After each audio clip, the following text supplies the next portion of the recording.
ലൈംഗിക ചൂഷണ പരാതിയെ തുടർന്ന് പാർട്ടിയിൽ നിന്ന് സസ്പെൻഷനിലായ രാഹുൽ മാങ്കൂട്ടത്തിലിനെ സമ്പൂർണ്ണമായി തള്ളി പ്രതിപക്ഷ നേതാവ് വി.ഡി. സതീശൻ. രാഹുൽ ഇപ്പോൾ പാർട്ടിയിലുമില്ല, പാർട്ടിയിലുമില്ല. തനിക്കെതിരെ തുടരുന്ന സൈബർ ആക്രമണത്തിനൊന്നും മറുപടിയുടെ ആവശ്യമില്ലെന്നും സതീശൻ പറഞ്ഞു. സോഷ്യൽ മീഡിയയിൽ ആരെങ്കിലും കയറി വല്ലത് എഴുതിയെന്നും മറുപടി പറയേണ്ട ബാധ്യതയൊന്നും ഞങ്ങൾക്കാർക്കില്ല. പാർട്ടിയുടെ നേതാക്കന്മാരോ ആരും അതിനെക്കുറിച്ച് അഭിപ്രായം പറഞ്ഞിട്ടില്ല.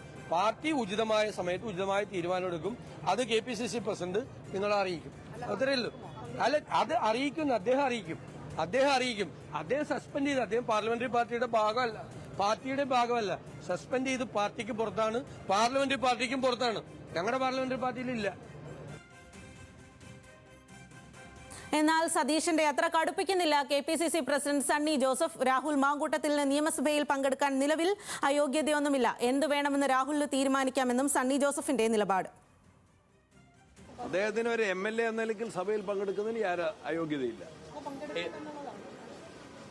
സഭയിൽ പങ്കെടുക്കുന്നതിന് യാതൊരു അയോഗ്യതയും ആസിറ്റീസ് ഇല്ല. തീരുമാനിക്കാം. ചന്തു ചന്ദ്രശേഖറാണ് വിവരങ്ങളുമായി ചേരുന്നത്. ചന്തു, എന്തായാലും KPCC പ്രസിഡന്റിന്റെ നിലപാട് എന്ന് പറയുന്നത് അല്പം കൂടി അയവ് വരുത്തിയതാണ്. എന്നാൽ വി.ഡി. സതീശൻ നിലപാട് കൂടുതൽ കടുപ്പിക്കുകയല്ലേ ചെയ്തത്?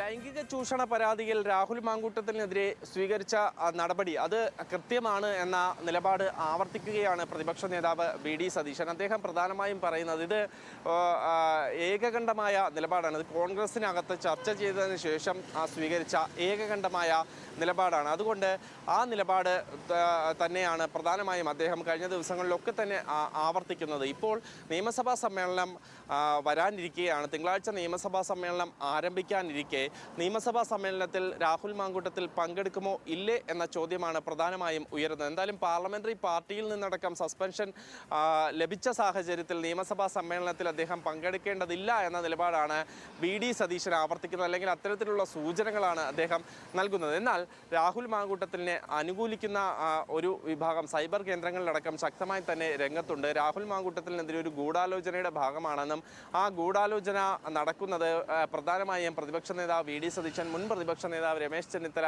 എന്നിവരുടെ ഭാഗത്തു നിന്നാണ് എന്നും പറഞ്ഞ് കഴിഞ്ഞ ദിവസം ക്രൈംബ്രാഞ്ചിനടക്കം കോട്ടയത്തെ ഒരു യൂത്ത് കോൺഗ്രസ് പ്രവർത്തക എന്ന രീതിയിൽ അവകാശപ്പെട്ട് ക്രൈംബ്രാഞ്ചിൽ മൊഴിയൊക്കെ നൽകിയിരുന്നു. അപ്പോൾ അത്തരത്തിൽ യൂത്ത് കോൺഗ്രസ് ഈ മൊഴി നൽകിയ ആൾ യൂത്ത് കോൺഗ്രസ് പ്രവർത്തകയല്ല എന്ന നിലപാട് സ്വീകരിക്കുകയും അത് ചൂണ്ടിക്കാട്ടി DGPക്ക് അടക്കം പരാതി കൊടുക്കുകയും ഇതിന് പിന്നിൽ അത്തരത്തിൽ ഒരു മൊഴി നൽകിയതിന് പിന്നിൽ ഒരു ഗൂഢാലോചന ഉണ്ട് എന്ന തരത്തിലൊക്കെ പ്രധാനമായും യൂത്ത് കോൺഗ്രസ് DGPക്ക് അടക്കം പരാതി നൽകിയിട്ടുണ്ട്. അതിൽ എന്തായാലും അന്വേഷണം വരേണ്ടതാണ്. എന്തായാലും കോൺഗ്രസിനകത്ത് തന്നെ ഇക്കാര്യത്തിൽ ഒരു ആശങ്ക ഉണ്ട് എന്ന കാര്യം വ്യക്തമാണ്.